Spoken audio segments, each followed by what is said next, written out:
Coming up, players not on the court headlined the night as COVID-19 protocols kept stars from playing, but some teams found a way to win without those key pieces. This is Locked On Now NBA.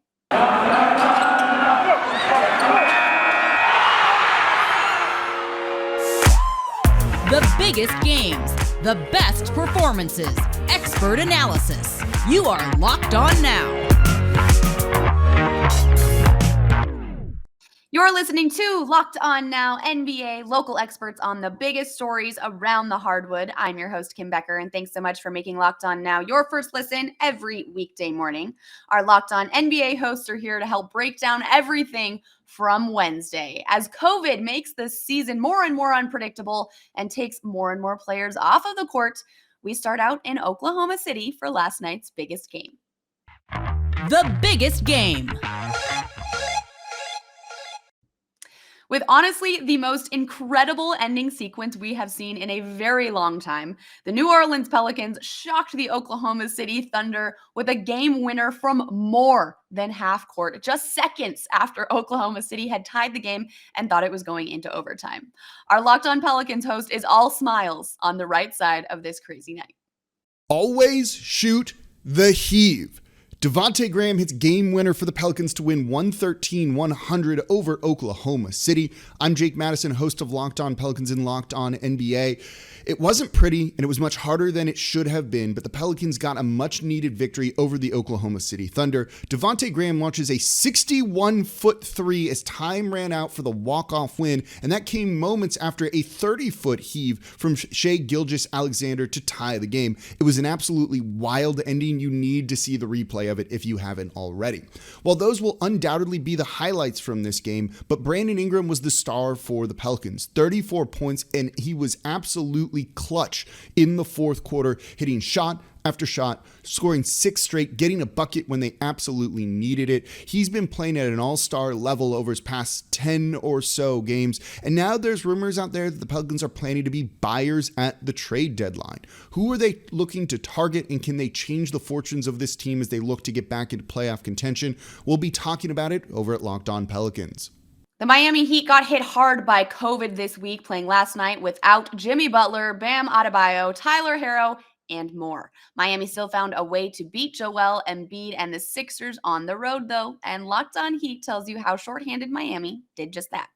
Without 3 of their best 4 players, the Heat go into Philadelphia and get a big win on the road. I'm Wes Goldberg of Locked On Heat. Miami went into Philly without Jimmy Butler, Bam Adebayo, Tyler Herro, Markieff Morris, Victor Oladipo, or Caleb Martin, and left with a 101-96 win. Big game Gabe Vincent scored a team-high 26 points, and Duncan Robinson added 21 as the Heat led by as many as 23 points in the game. But Philly battled back, and Tobias Harris tied the game with a three-pointer with 1:18 left in the game. Then Philly native Kyle Lowry attempted a game winner in his hometown, but it missed. Dwayne Dedmon, though, tipped the ball back to Gabe Vincent, who hit the go-ahead three with 39 seconds left to win the game. The Heat got a huge offensive contribution from guys who stepped up in the Stars' absence and managed to hold Joel Embiid scoreless over his final 15 minutes to get one of their more improbable wins of the season. For more on this game, check out Locked On Heat on YouTube or wherever you get podcasts. The Los Angeles Lakers have LeBron James, Anthony Davis, Russell Westbrook, and Carmelo Anthony, all with plenty of final shot experience, but none of those superstars turned out to be the hero for LA on Wednesday. Instead, Austin Reeves hit the game winner, and Locked On Lakers recaps a thriller against the Mavericks. This is Andy Kamenetsky, co-host of the Locked On Lakers podcast, and a 107-104 overtime win for the Lakers in Dallas. No THT, no Dwight Howard, no Malik Monk, all in the health and safety protocols. No Luka Doncic for the Mavericks, so that they've been playing pretty well without him. Really entertaining game and a really scrappy one for the Lakers with a lot of contributions, 67 combined points for the big three. Wayne Ellington hit a corner three to send the game into overtime. And then the game winner, Hillbilly Kobe, people. Austin Reeves buries a three with 1 second left, one of 5 threes that he hit during this game. He also had 7 rebounds, 2 assists. Just a really good all-around game for the rookie who is going to be the feel-good story of this one. It was not a perfect night for the Lakers, but it was actually, I think, a pretty significant win for them as a team that is slowly moving in the right direction. A lot more to get into, so make sure that you are subscribing to the Locked On Lakers YouTube channel and making Locked On Lakers your first listen wherever you get your podcasts. Dallas lost while playing without Luka Doncic, who continues to deal with an ankle injury. But Locked On Mavs fills you in on how Dallas is managing without its All-Pro. Oh, sorry. I'm just trying to hydrate myself after that drunk game the Mavericks and Lakers just played. Nick Angstead from the Locked On Mavericks podcast here. The Dallas Mavericks fall to the Los Angeles Lakers. An insane game. The Mavericks, without Luka Doncic, shot under 40% from the field, 27% from three. Tim Hardaway Jr. and KP were as inefficient as they come, but came down to a Austin Reeves 3 in overtime for the Mavericks to lose this game. Insane against LeBron, Anthony Davis, and Westbrook, all playing for the Lakers. This one on the Mavericks side, Jalen Brunson was absolutely awesome in this game. He was picking apart the Lakers defense in the pick and roll, and he just couldn't get it done down the stretch. He just didn't have a few more possessions in him, and the Mavericks may have pulled this one out. An insane game. A lot to look into, a lot to talk about. We'll see what happens with Luka Doncic. He is not going to be playing in this road trip against Minnesota. And then at the home game against Minnesota, there's a lot to unpack about that. The Carlisle story, we'll have it all on tonight's Locked On Mavs podcast. Coming up, with the other stars out for the defending champs, Jrue Holiday took center stage in a big, big way. This is Locked On Now NBA. All right, everybody, BetOnline has you covered all season. More props, odds, and lines than ever before as football season continues its march to the playoffs.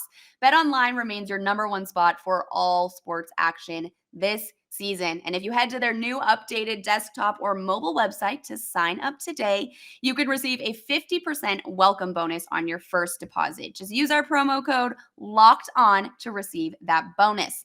From basketball, football, NHL, boxing, and UFC, and even your favorite Vegas casino games, don't wait to take advantage for everything that BetOnline has to offer.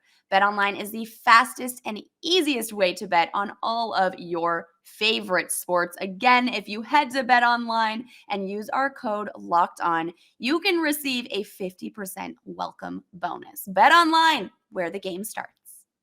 Welcome back to Locked On Now NBA. I'm your host, Kim Becker, and thanks so much for making us your first listen every weekday. The Milwaukee Bucks lost Giannis Antetokounmpo and Chris Middleton to COVID protocols, which left the spotlight open for Jrue Holiday. The veteran point guard took over and led Milwaukee to a win over Indiana, and Locked On Bucks tells you all about last night's best performance.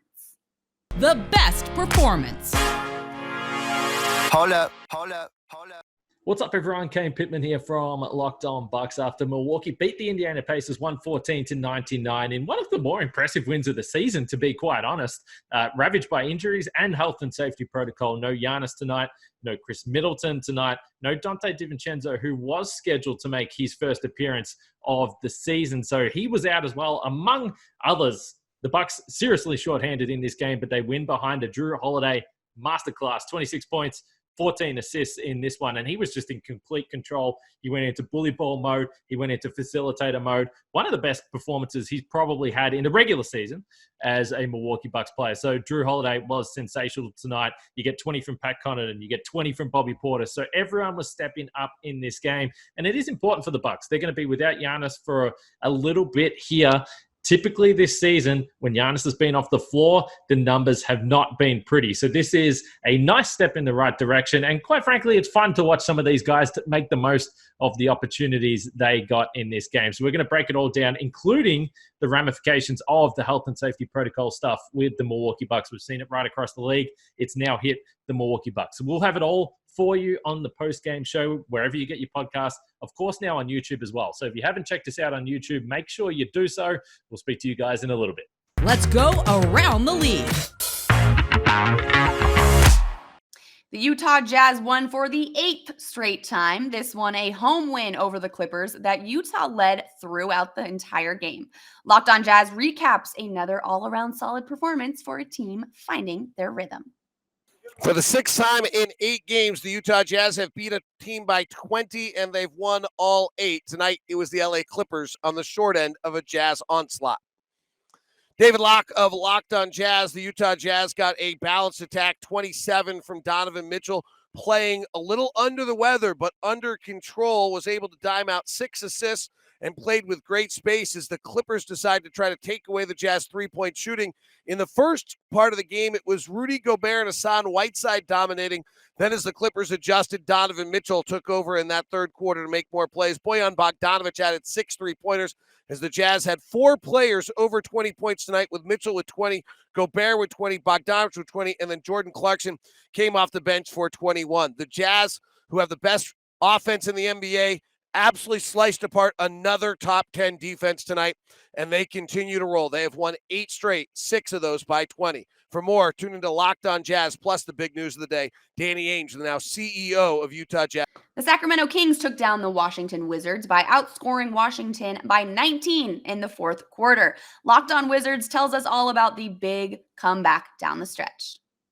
Well, not only did the Sacramento Kings wash that bad taste of the horrible 3-game road trip they just came back from out of their mouth, they get Doug Christie his first win ever as a head coach. Hi, I'm Matt George, host of the Locked On Kings podcast. Doug Christie is a Sacramento Kings legend. Even though his jersey isn't retired in the Golden One Center, he will forever be a part of Sacramento Kings history, forever be a fan favorite. He's someone that I had the privilege of working with in sports talk radio for a couple of years. Just this year, he got the opportunity to finally get on a coaching staff with the Sacramento Kings. And now with the news that Alvin Gentry tested positive for COVID-19, Doug got his first ever opportunity at the head of the bench, and he leads the Sacramento Kings to a very impressive win over the Washington Wizards, a game in which the Kings were down double digits. It looked like it was trending in the same direction it always does. The second half, the third quarter in particular, wasn't going too well for the Kings, but thanks to a great overall game from De'Aaron Fox and a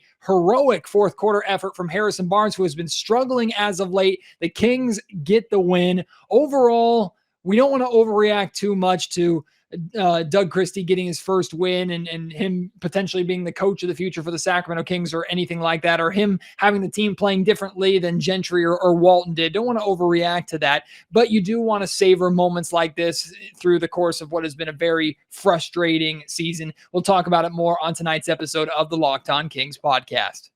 The Cleveland Cavaliers won at home in a big way by blowing out the Rockets. Locked On Cavs was live at the arena postgame and is starting to get some confidence with a Cleveland team that keeps winning.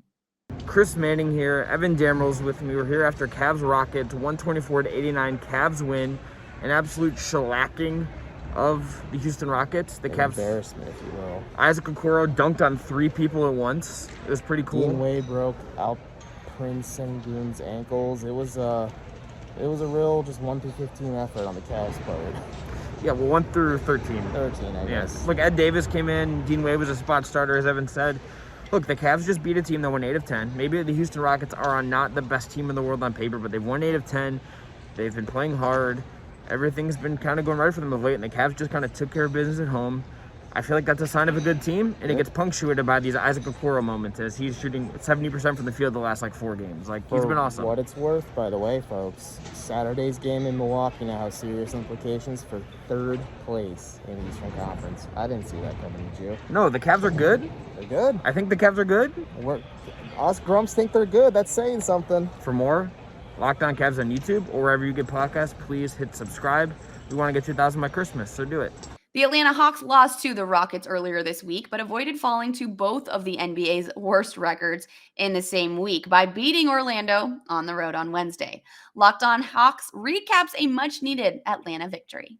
Hello friends, my name is Brad Rowland, and the Atlanta Hawks go on the road to Orlando and get a nice taking care of business kind of victory on Wednesday evening with a final score of 111-99, and honestly the Hawks led this game by almost 20 for the majority of the second half. It was a strong performance on the whole for Atlanta and badly needed. They've lost 4 of the last 5 before this, and including a bad loss on Monday against Houston, and they bounced back here with a solid performance. They led this game by 14 points at the half after a very good offensive first half of this game. The only sort of black mark on the entire night was a Trae Young exit with a neck cramp cramp. But he ended up coming back in the game, and that's a positive sign. He seemed to be upbeat after the game, and the Hawks were really never challenged down the stretch of this contest. So a nice offensive effort, an improved defensive effort, nothing great, but still enough, and a lot of balanced scoring. Trey the big night, John Collins the big night, etc., etc. And from here, they come back home to play the Nuggets on Friday. A nice little test, much more difficult than it was on paper in this game, but the Hawks get a badly needed win, and we'll have much more coverage of this game and more on the Locked On Hawks podcast. That's a wrap for us. Thanks so much for making Locked On Now your first listen every day. For more on the association and your favorite team, make your second listen Locked On NBA and your team's Locked On podcast. I'm Kim Becker. This has been Locked On Now, Locked On your team every day.